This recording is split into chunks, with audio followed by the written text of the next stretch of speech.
Hello and welcome to lesson 2 of week 5. In this lesson, we are going to look at how to create table in a database in MySQL. My name is Mildred. Now, in the last lesson, we created a database called Access Control. We do not have any table in this database or any views or stored procedures or functions. We want to create a table in this database, and we want to look at the different table constraints and the data types that a table will take. So just as we did with the database, we create a table using the create table statement. So we'll say create table. You can always use if not exists, which is always a good practice. So you just get a warning if it already exists, and if it doesn't exist, it creates it. So you create table if not exists, and then you provide a name for the table. Let's say we want to create a table called users. Let's say users, right? And then you have a pair of parentheses, and in this parentheses you want to define the name of the column. So let's say column name. You have column name. You want to have the data type of that column, and you want to have the constraints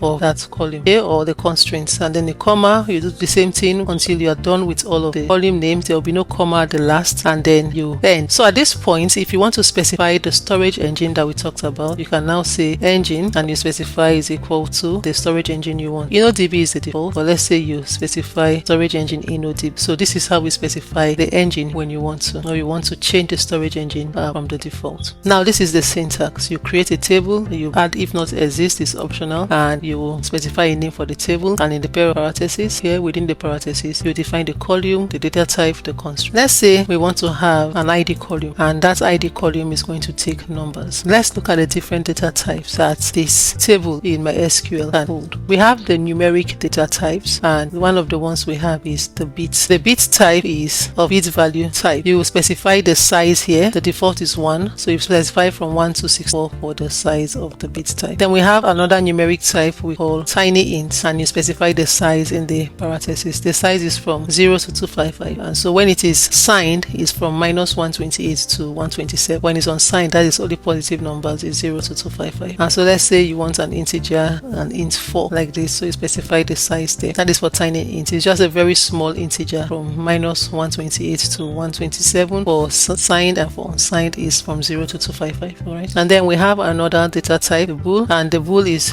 0 or 1. 0 is considered false, and non-zero values are considered true, right? Boolean is the same thing as bool when you write boolean like this. Then we have small int like this, and it's a small integer, and the range is from 0 to 65,535 if it is unsigned, and if it is signed we have from -32,768 to 32,767, and we specify the size in the pair of parentheses. What the size of the integer we are supplying is. It's still a whole number but in small range. Then we have medium int, that is the same thing, but the range is now wider, so from 0 to about 16 million, and that is for unsigned, and for signed we like from -8 million plus to over 8 million positive. Then we have the int now, which is larger than the small, the medium, and int. It's signed, and this now takes up to 4 billion characters, or takes up to 4 billion range. So if it is signed, it is -2 billion to +2 billion, 214, refer to your lesson resource, and if it's unsigned it is to 4.2 billion thereabouts. Then we have big int, which is the same thing. These are all whole numbers, but now it is a wider range,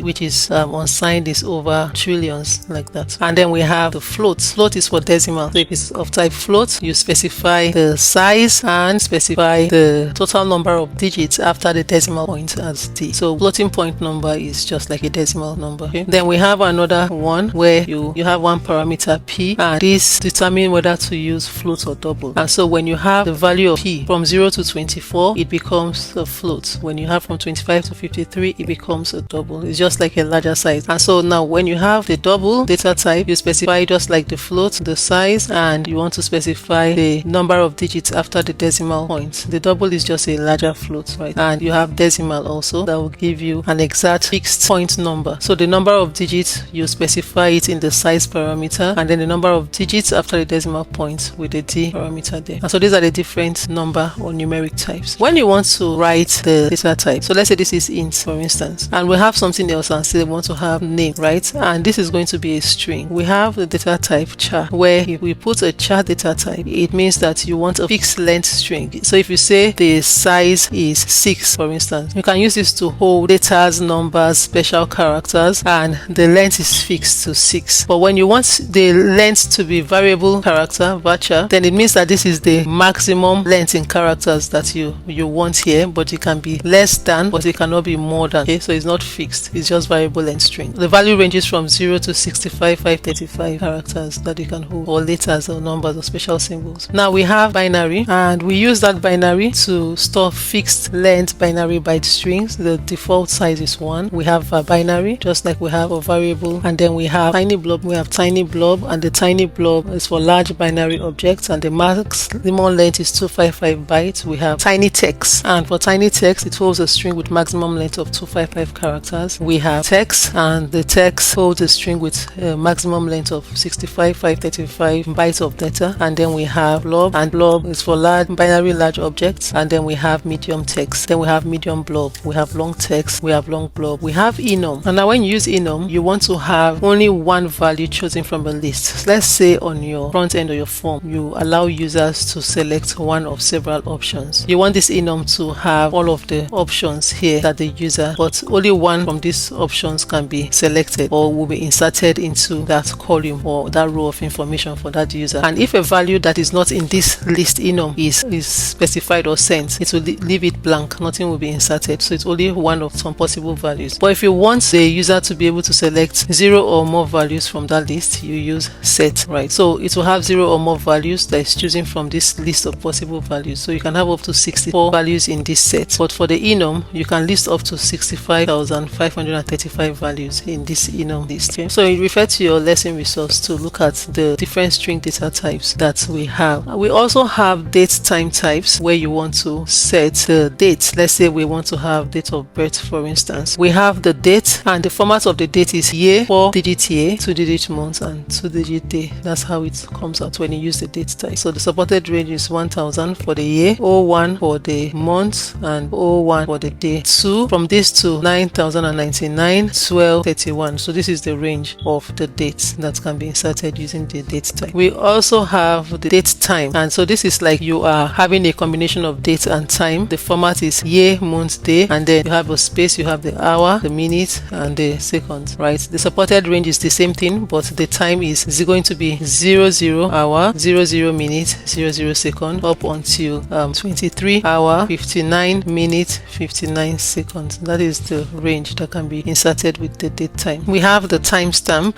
and this timestamp, the values are stored as number of seconds since the Unix epoch. All right, so this is you're going to use the UTC. So it's going to be from UTC is always 9070 0101, right? 0101, and then the time is 000. So for timestamp, the supported range is from 9070, and the end is 2038. All right, and then we have the time data type, and the time stores just hour, minute, seconds. The supported range is from 838 5959 to 838 5959. So from minus to plus. And then we have the year, which just stores the 4-digit year format. It allows values from 0000 and from 1901 to 2155, things like that. All right. So when you specify the data type, let's say the data type of the date of birth is 8, right? And have the date type, you want to specify constraints. Now there are different constraints that we must have, and constraints are the things we enforce to keep to certain rules. Let's say on the user interface, this is a required field. The user cannot submit a form when the date of birth is not filled in. But what happens if they are able to find a way to bypass this, and it goes to the database, and the database have no value, and then this errors out because there is no date coming in? You want to have a constraint. Let's say you want to enforce not null. Not null is a constraint that ensures that the column must have a value. All right. If it's something like a unique ID, or you want to say ID number or email address, you don't want duplicate here. An email address is unique, or phone number is unique. You want to enforce a constraint. Let's say you have not null and you want it to be unique. Not null will enforce that a value must be inserted, but when you enforce unique, it ensures that the value is different from any value that you already have there. So you type unique that you already, to make sure that when you're bringing in a new value, it checks the rows of information you already have, that this value must not exist already. All right. And then we have something called primary key. So if you have an ID, you can specify that this is the primary key. This just enforces a not null and unique together. So when we have not null, we have unique. You can just make it a primary key that enforces both not null and unique, and uniquely identifies each row of the table. And then we have something we call foreign key. A foreign key is what helps us to keep the table relationship, or keep to the ACID properties of the table like we want. And so when we have the foreign key constraint, it just keeps the link between tables and prevents any action that will destroy the links or kill the intent integrity of the table. We also have another constraint we call check, and the check is used to ensure that the value in the column satisfies a specific condition. And then we have default. Now when you have default, you want to specify a default value. So let's say default will be no email at test.com. So you specify a default value here. So when a user does not specify a value or a data is coming in, there's no value, it just inserts this default there. Alright, so when you create a table, you always want to make sure we keep to what we call the ACID property that we discussed in the last lesson. This A stands for atomicity, right? And when you talk about atomicity, you mean that the transactions that you have on a table will take place all at once or not at all, right? So it's just like we'll discuss this when we look at transactions, like when you go to the bank